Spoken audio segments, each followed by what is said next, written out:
बिस्मिल्लाहिर्रहमानिर्रहीम। अस्सलाम वालेकुम students, hope you all are fine. Students, आज के लेक्चर में हम डिस्कस करेंगे क्लास फर्स्ट ईयर फिजिक्स। तो स्टार्ट करते हैं स्टूडेंट्स। आज का मेरा टॉपिक है मोमेंटम का। स्टूडेंट्स, हम मोमेंटम पढ़ेंगे, फिर देखेंगे कि मोमेंटम और Newton second law of motion में क्या रिलेशन है। फिर इसके बाद हम देखेंगे कि इम्पल्स क्या है। तो स्टूडेंट्स, सबसे पहले मैं डिफाइन करता हूँ मोमेंटम को।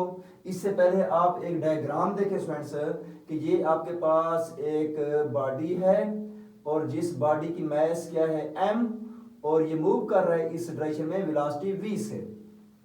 अब देखिए स्टूडेंट, जो मोमेंटम होता है बेसिकली यही होता है कि किसी बॉडी की मास और वेलोसिटी को अगर हम मल्टीपल कर दें, इनका प्रोडक्ट ले लें, तो ये उसके बॉडी का क्या कहलाता है? मोमेंटम कहलाता है। The product of mass and velocity is called momentum. अब देखिए स्टूडेंट्स, अगर आपके पास मास ज्यादा होगी तो मोमेंटम भी ज्यादा होगा।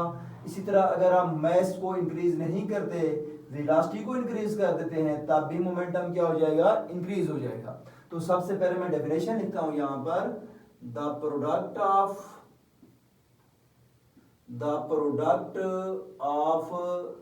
mass and velocity is called momentum।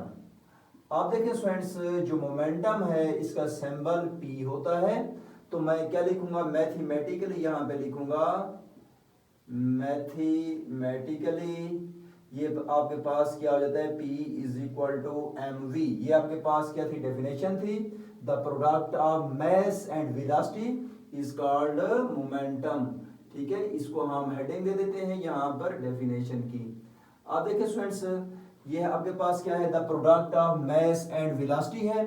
अब देखिए students, it is a vector quantity. It is a vector quantity. क्यों वेक्टर क्वांटिटी है स्टूडेंट्स? देखें, आपके पास वेलोसिटी क्या है? वेक्टर क्वांटिटी है। तो अब इसलिए आपके पास जो मोमेंटम होगा वो भी क्या होगा? वेक्टर क्वांटिटी होगा। और मोमेंटम की डायरेक्शन क्या होगी? जो वेलोसिटी की डायरेक्शन होगी। सपोज यहां पर एक बॉडी है जिसकी मास m है, वेलोसिटी की डायरेक्शन ये है, तो मोमेंटम की डायरेक्शन भी यही वेलोसिटी वाली होगी। ठीक है। अब देखिए students, it is a vector quantity. अब इसका यूनिट लिखते हैं, यूनिट SI यूनिट मैं लिखता हूं, SI unit.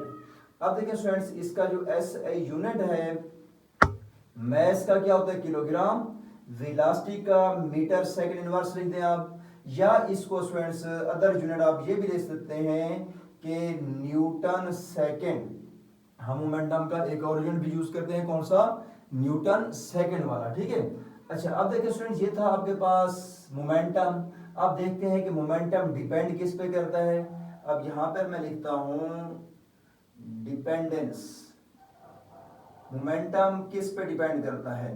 Momentum depends upon, momentum आपने लिखना है, मोमेंटम डिपेंड्स अपॉन, किस पे डिपेंड करता है? नंबर 1 किस पे डिपेंड करता है? फार्मूले के अकॉर्डिंग देखिए, मास के ऊपर। और दूसरे नंबर पर आपके पास क्या है? वेलोसिटी है। आप देखिए स्टूडेंट्स, मास या वेलोसिटी कोई एक क्वांटिटी इंक्रीज करते हैं तो मोमेंटम क्या हो जाएगा? इंक्रीज हो जाएगा। या दोनों को इंक्रीज करें तब भी क्या हो जाएगा? मोमेंटम इंक्रीज हो जाएगा। क्लियर?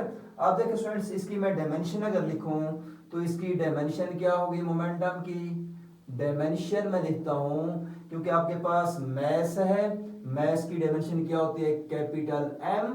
और साथ आपके पास क्या है? वेलोसिटी। इसकी डायमेंशन कितनी होती है? LT-1।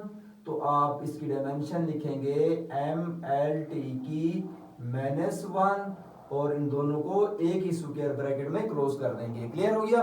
अब जो है स्टूडेंट्स, मैं आपको एक एग्जांपल देता हूं मोमेंटम को समझाने के लिए। सपोज यहां पर आपके पास क्या है? एक कार है और इस डायरेक्शन में ये ट्रेवल कर रही है।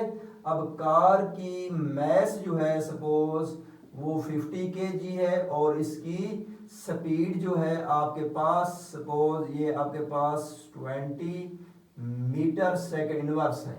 अब देखिए स्टूडेंट्स, इसी तरह अगर आपके पास एक क्या है? ट्रक है। अब ट्रक का जो है स्टूडेंट्स, यहां पर आप ट्रक ड्रा कर देते हैं। इसकी मास सपोज मैं यहां पर कहता हूं 200 किलोग्राम है, और इसकी जो स्पीड है वो है सपोज यहाँ पर 10 metre second inverse.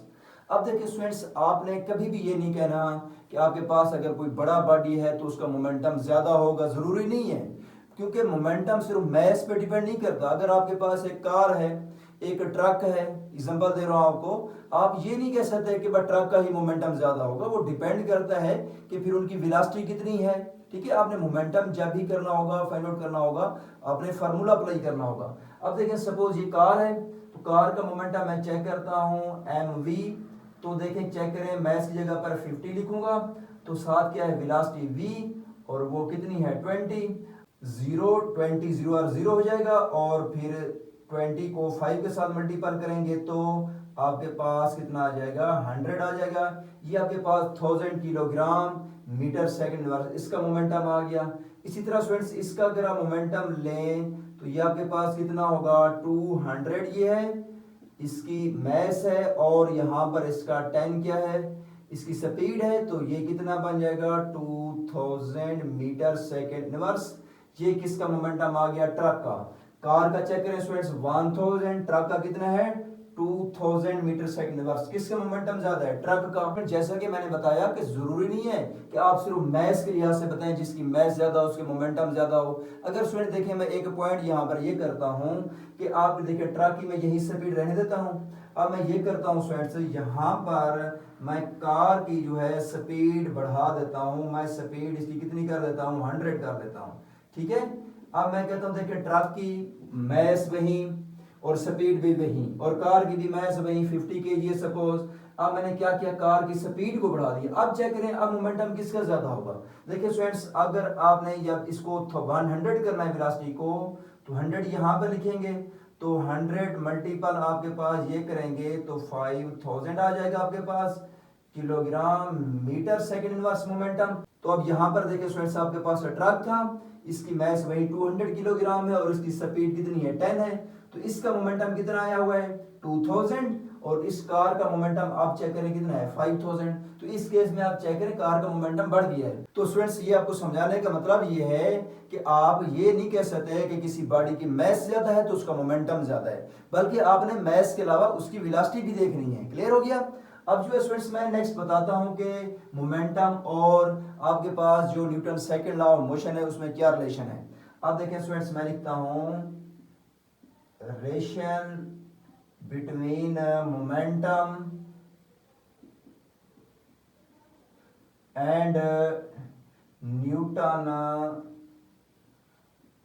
Second law of motion.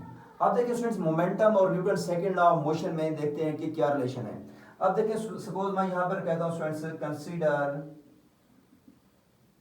A body of mass m is moving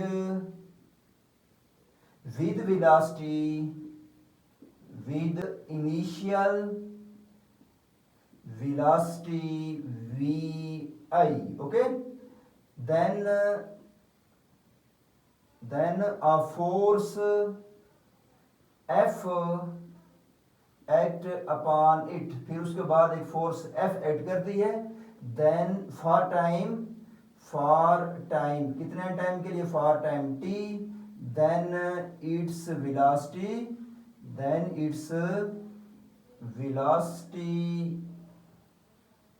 become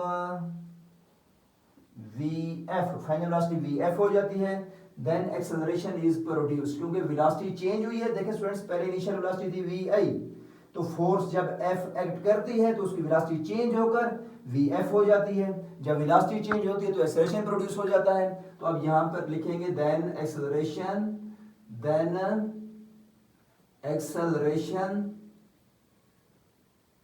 is produced in it. अब वो एक्सेलरेशन कितना होगा, V F minus V I over क्या होता है टी। अब यहां पे लिखता हूं by Newton second law of motion. Newton second law क्या कहता है, F is equal to M A. ठीक है, ये फोर्स और मैस और एक्सेलरेशन के बिटवीन रिलेशन बताता है हमें क्या होता है Newton second law, F is equal to ma। तो A इज इक्वल टू क्या होगा, F by m।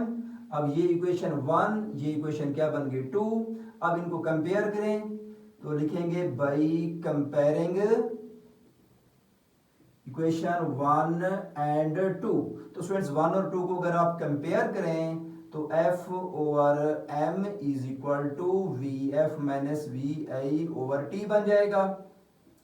F is equal to mass divide हो रही है, मल्टीपल कर दें, दोनों के साथ मल्टीपल हो गई, M V F minus M we I over क्या हो जाएगा टी। अब देखिए students, M V product of mass and velocity is called momentum. जहां पर भी मैस और वेलोसिटी का प्रोडक्ट होता है तो उसको हम क्या कहते हैं, मोमेंटम कहेंगे, पी का नाम देंगे। तो यहाँ पर भी मैस और वेलोसिटी मल्टीपल हो रही है, मोमेंटम होगा। लेकिन वेलोसिटी फाइनल है तो ये फाइनल मोमेंटम लिख देंगे एफ। फिर यहाँ पर आपके पास ये भी product of mass and velocity है, ये भी मोमेंटम है, और साथ में आई लिखूंगा क्योंकि इनिशियल वेलोसिटी है तो मोमेंटम भी इनिशियल होगा। तो ओवर टी, अब जितने टाइम में ये जो वेलोसिटी चेंज हुई है तो यहाँ पर आप डेल्टा टी भी लिख सकते हैं टाइम के लिए। तो मैं यहाँ पर डेल्टा टी भी लिख सकता हूँ इसको, या यूं कर देता हूँ। देखें आपके पास final momentum minus initial momentum, ये क्या होता है चेंज इन मोमेंटम, और फिर नीचे जो टाइम है उसके साथ में डेल्टा लिख दूंगा क्योंकि मोमेंटम चेंज हुआ है तो टाइम भी चेंज होगा, तो इसलिए इसके साथ भी मैंने डेल्टा लिख दिया। तो ये मेरे पास स्टूडेंट्स क्या आ गया, फोर्स आ गया, और इस साइड पे क्या आ गया, रेट ऑफ चेंज या मोमेंटम आ गया। स्टूडेंट्स ये आपके पास more general form of the Newton second law आ गई। अब स्टूडेंट्स ये आपके पास क्या आ गया है, Newton second law of motion का एक और फार्मूला आ गया है। It is the more general form of the Newton second law of motion. इसको स्टेट करेंगे तो कैसे कहेंगे, हम कहेंगे द रेट ऑफ चेंज या momentum is equal to the force. ये किसकी डेफिनेशन है, Newton second law of motion की डेफिनेशन है। अब देखिए यहां पर लिखूंगा rate of change of momentum is equal to force. ये किसके इक्वल होता है, फोर्स के इक्वल होता है, ठीक है। The rate of change of momentum is equal to force. It is called Newton second law of motion in term of the momentum. Clear. अब जो स्टूडेंट्स ये था रिलेशन आपके बिटवीन फोर्स और मोमेंटम का। अब देखिए स्टूडेंट्स नेक्स्ट आपको बताता हूं कि इंपल्स क्या होता है। हम देखेंगे इंपल्स क्या है। देखिए स्टूडेंट्स, इंपल्स ये होता है कि स्टूडेंट्स जब किसी सिस्टम के ऊपर large force for short time of interval के लिए एक्ट करे then it is called impulse. ठीक हो गया। या हम ये कह सकते हैं स्टूडेंट्स कि किसी बॉडी के ऊपर कोई फोर्स एक्ट कर रही है और वो जितने टाइम के लिए एक्ट कर रही है तो फोर्स और टाइम को अगर आप मल्टीपल कर दें, उनका प्रोडक्ट ले लें आप, दैट इज कॉल्ड इंपल्स। अब देखिए स्टूडेंट यहां पर मैं लिखता हूं डेफिनेशन इसकी, when a large force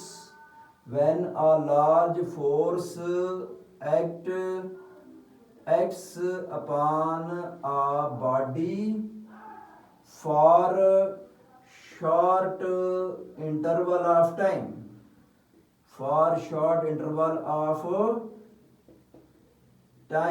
is called impulse। इससे क्या कहते हैं स्टूडेंट्स, हम इंपल्स कहते हैं। अब देखिए स्टूडेंट्स इंपल्स का सिंबल डिफरेंट बुक्स में कहीं पर आई से होगा, कहीं से जे से होगा।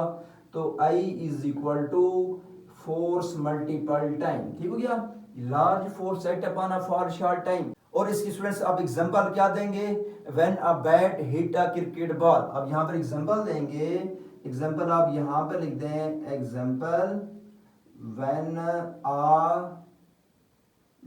a cricket ball hit with the bat, then at every interval, ठीक है, then in every interval of time, then in every interval of time its force changes। क्योंकि जब बॉल के साथ बैट हिट होता है स्टूडेंट्स, वो हिटिंग टाइम बहुत स्मॉल होता है, लेकिन उस स्मॉल टाइम के ऊपर बैट्समैन ने बहुत लार्ज फोर्स उस बॉल के ऊपर अप्लाई की है, और बॉल जब वो एयर में जाती है तो टाइम टू टाइम उसके ऊपर फोर्स क्या हो रही है, चेंज हो रही है, उसकी क्वांटिटी चेंज हो रही है, जिसकी वजह से वो बॉल ऐसा ऐसा नीचे की तरफ आ रही है, ग्रेविटी उसको ऊपर एक्ट करना स्टार्ट कर देती है, उसको डाउनवर्ड लेकर आ जाती है। ठीक हो गया। अब देखिए स्टूडेंट्स, इसका मैं यूनिट लिखता हूं, तो यूनिट क्या होगा, इंपल्स का, फोर्स का न्यूटन है, और टाइम का क्या है, सेकंड, तो इंपल्स का यूनिट क्या हो गया, न्यूटन सेकंड। क्लियर हो गया।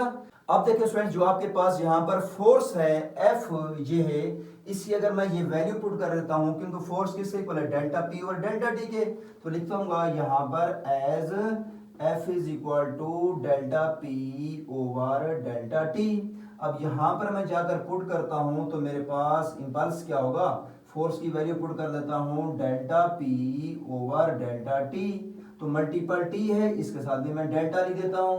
ठीक है। अब देखिए स्टूडेंट, डेल्टा टी के साथ डेल्टा टी क्या हो जाएगा, कैंसल आउट, तो आपके पास आई इज इक्वल टू, यहां पर देखिए क्या बचेगा, डेल्टा पी, और डेल्टा पी का मतलब क्या है, चेंज इन मोमेंटम, और चेंज इन मोमेंटम किसके इक्वल था, final momentum minus initial momentum, या आप m V F minus M we i लिख दें आप, तो यहां पर मैं इंपल्स को लिखूंगा m V F minus M we i. ठीक हो गया। तो आई की जगह पर आप एफ मल्टीपल टी भी लिख सकते हैं यहाँ पर, ठीक है ना, तो यहाँ पर आप एफ मल्टीपल टी भी लिख सकते हैं, I, because I is the symbol of the impulse which is equal to force multiple time, तो आप आई की वैल्यू यहाँ पर पुट कर लें, और डेल्टा पी की value M V F minus M we I put कर दें, तो ये आपके पास स्टूडेंट्स क्या आ जाता है, इंपल्स का फाइनल रिजल्ट आ जाता है। क्लियर हो गया। ओके स्टूडेंट्स, अल्लाह हाफिज।